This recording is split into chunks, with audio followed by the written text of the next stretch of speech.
வாழ்க்கையிலே எதிர்பாராத விதமான அதாவது லாபங்கள், எதிர்பாராத விதமான சந்தோஷங்கள் கிடைத்து விட்டால் சிலருடைய நிலைமை பிற மனிதர்களை கணக்கெடுக்காத அளவுக்கு, பிற மனிதர்களுடன் சிரித்து பேசாத அளவுக்கு, பிற மனிதருடன் முகம் கொடுக்காத அளவுக்கு மாறிவிடுகிறார்கள்.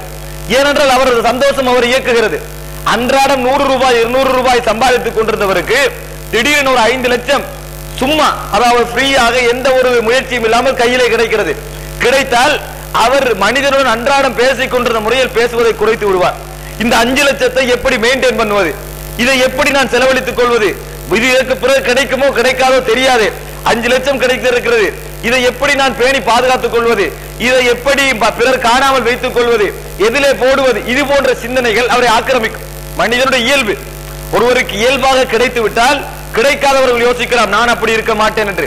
கிடைத்தால் உடனடியாக மனிதனுடைய நிலைமை மாறிவிடுகிறது. அந்த 5 லட்சம் இதற்கு பிறகு கிடைக்குமா என்ற சிந்தனையிலேயே அதை மெயின்டைன் பண்ண ஆரம்பிக்கிறான். இதனால் அவனால் வளமையான முறை நடந்து கொள்ள முடியாது. ஆனால் இந்த சிந்தனை இருந்தால், எப்படி இருந்தால், அல்ஹம்துலில்லாஹ் அல்லாஹ் தஆலா எனக்கு தந்திருக்கிறார், இப்பொழுது தந்தவன் இதற்கு பின்னாலும் தரக்கூடிய ஆற்றல் இருக்கிறான் என்ற ஒரு சந்தோஷம், என்ற ஒரு மனநிலை இருக்கும் என்றால் அவரால் அன்றாட வாழ்க்கையை விட்டு அந்த 5 லட்சம் திசை திருப்பார். அவர் நியூட்ரலாக இருப்பார். எப்படி அவருக்கு அன்றாடம் 100 ரூபாய் கிடைக்கின்ற பொழுது நியூட்ரலாக இருந்தாரோ அதே நிலைமையில் 5 லட்சம் உடனடியாக கிடைத்தவுடனும் அவரது வார்த்தைகள், அவரது நடவடிக்கைகள், பேச்சுக்கள் ஒரே அளவில் இருக்கும். ஏன்? நம்பிக்கை அவரை செயல்படுத்துகிறது. அல்லாஹ் தஆலாவுடைய நம்பிக்கை தான் அவரை செயல்படுத்துகிறது. இன்றைக்கு 5 லட்சம் எனக்கு கிடைத்தால் இன்றைக்கு தந்த அந்த ரப்புல் ஆலமீன் இதைவிட பன்மடங்காக நாளைக்கும் தருவதற்கு ஆற்றல் உள்ளவன் என்ற சிந்தனை இருப்பதால் அல்ஹம்துலில்லாஹ் என்று சொல்லி அதை எந்த முறையில் செலவழிக்க வேண்டுமோ, எந்த முறையில் அதை நடவடிக்கை எடுக்க வேண்டுமோ அந்த முறையில் ஒரு ஆறுதலான மனிதராக நடவடிக்கை எடுப்பார். சில நேரங்களில் எப்படி கவலைகள், அவர் தாங்க முடியாத சில கவலைகள், நம்பிக்கைக்குரிய ஒரு மனைவி ஏதோ ஒரு துரோகம் செய்து விட்டிருப்பார், நம்பிக்கைக்குரிய ஒரு நண்பர் வியாபாரத்திலே தோழனாக இருந்தவர் ஏதோ துரோகம் செய்து விட்டிருப்பார், நம்பிக்கையோடு இருந்த அண்டை வீட்டார் ஏதாவது துரோகம் செய்திருப்பார். இப்படி தன்னை நம்பிக்கையோடு இருந்த பிள்ளை தான் லட்சியமாக நன்ற முறையில் வளர வேண்டும் என்று நினைத்திருப்பார். அவன் ஏதாவது மோசமான நடவடிக்கைகளை இறங்கி தனது பேரை காக்காத அளவுக்கு, அப்படி அழிக்கின்ற அளவுக்கு ஏதாவது வேலைகளை செய்திருப்பார். இந்த நிலைமை அடைந்தவுடன் இவரால் அன்றாட வேலைகளில் சரியான முறையில் செய்ய முடியாது. மனைவியுடன் நல்ல முறையில் பேச மாட்டார், அந்த சமூகத்தில் உள்ள ஒரு நல்ல முறையில் பேச மாட்டார், உடனடியாக மாறி விடுவார். ஏன்? இவரால் அந்த துன்பத்தை ஒரு சாதாரண மனிதர் போன்றார் எதிர்கொள்கிறார்.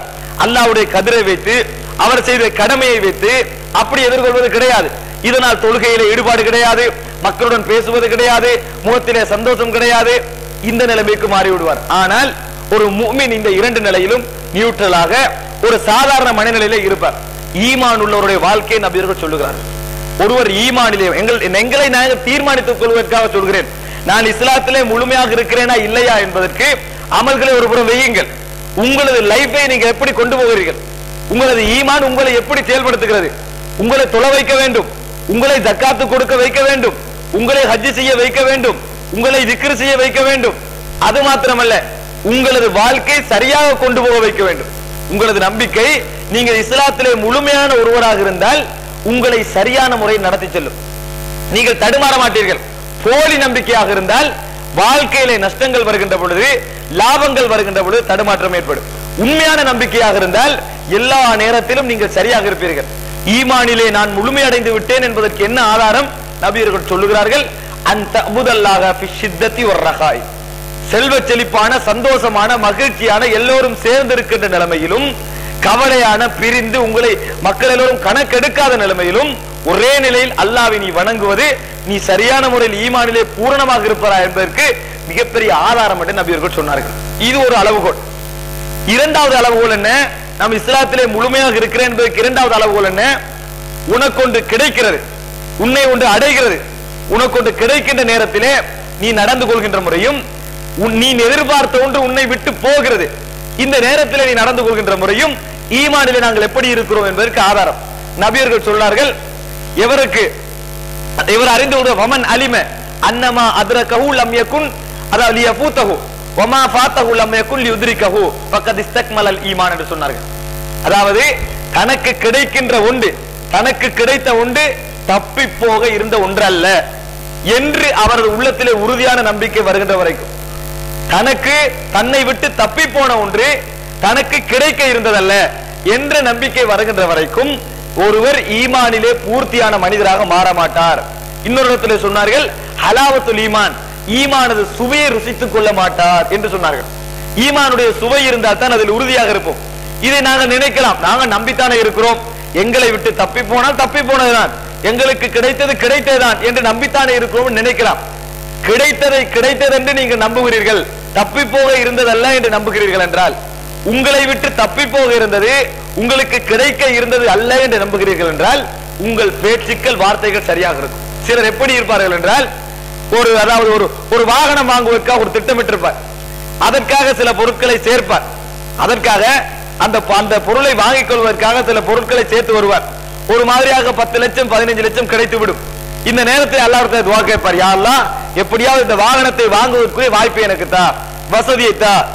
அப்படியே வைத்துக் கொண்டு ஒரு மாதிரியாக வாகனம் வாங்கிவிட்டால் அவர் மனம் எப்படி மாறும் என்றால், நான் இந்த வாகனத்தை வாங்குவதற்கு எப்படி பிளான் பண்ணினேன் தெரியுமா, பேசக்கூடியவராக மாறுவார். எப்படி பிளான் பண்ணினேன் தெரியுமா, எனக்கு மனைவிக்கு கஷ்டம் வந்தது, வீடு கட்டுகின்ற பிரச்சனைகள் வந்தது, குழந்தை வளர்க்கின்ற பிரச்சனை வந்தது, அத்தனையும் மெயின்டைன் பண்ணினேன். அந்த அப்படி ஒரு திறமை இருந்தால் தான் இப்படி வாங்க முடியும். நானும் பணக்காரன் அல்ல, நான் எப்படி வாங்குறேன் என்பதற்காக சொல்ல வருகிறேன். இப்படி ஒரு ஐடியா போட்டு இப்படி தனது திறமையே கூடுதலாக பேசக்கூடியவராக இருப்பார். இந்த வாகனத்தை வாங்கியவர் அவருடைய சிந்தனை கேட்ப, நான் வாங்கியதற்கு போட்ட திட்டம் என்ன, தனது திட்டத்தால் தான் இது கிடைத்தது, நம்பிக்கையை வாயாளர்கள் சொல்லிக் கொள்வார்கள், அல்லாஹ்வால் கிடைத்தது என்பதை ஈமானுக்காக சொல்லிக் கொள்வார்கள். ஆனால் முழுமையாக 199% வார்த்தைகள் ஈமானுடன் சம்பந்தப்படாத வார்த்தைகளாக இருக்கும். இவரிடத்திலே இவருக்கு கிடைத்தது தப்பி போக இருந்தது அல்ல என்ற நம்பிக்கை கிடையாது. இருந்தால் இது எனது எந்த முயற்சியாலும் கிடைக்கவில்லை, எனது முயற்சிக்கும் திட்டங்களுக்கும் சம்பந்தமும் இல்லை, நான் இந்த முயற்சிகளை எடுக்காவிட்டாலும் இது எனக்கு கிடைத்திருக்கும், நான் இந்த முயற்சிகளை எடுத்திருந்தாலும் கிடைத்திருக்கும். இது நான் முயற்சியை ஒரு காரணத்திற்காக செய்தேனே ஒழிய கிடைப்பதற்கு அது காரணம் கிடையாது, அல்லாஹ் தான் காரணம் என்ற வார்த்தைகள் அவரது வாயிலிருந்து வரும். என்னதான் திட்டம் போட்டாலும் அல்லாஹ் நாடினாத்தான் கிடைக்கும், எனது திட்டங்களால் இது பயனளிக்கவில்லை என்ற ஒரு வார்த்தை வரும். மகனை வளர்த்து விட்டிருப்பார்கள், மகனுக்கு கடிதம் எழுதுவார்கள், மகனே உன்னை எவ்வளவு கஷ்டப்பட்டு படிக்க வைத்தேன் தெரியுமா, நான் என்ன திட்டங்கள் எல்லாம் போட்டேன் தெரியுமா, அதிலே ஒரு வார்த்தை அல்லாஹ்வுக்கு நன்றி இருக்காது.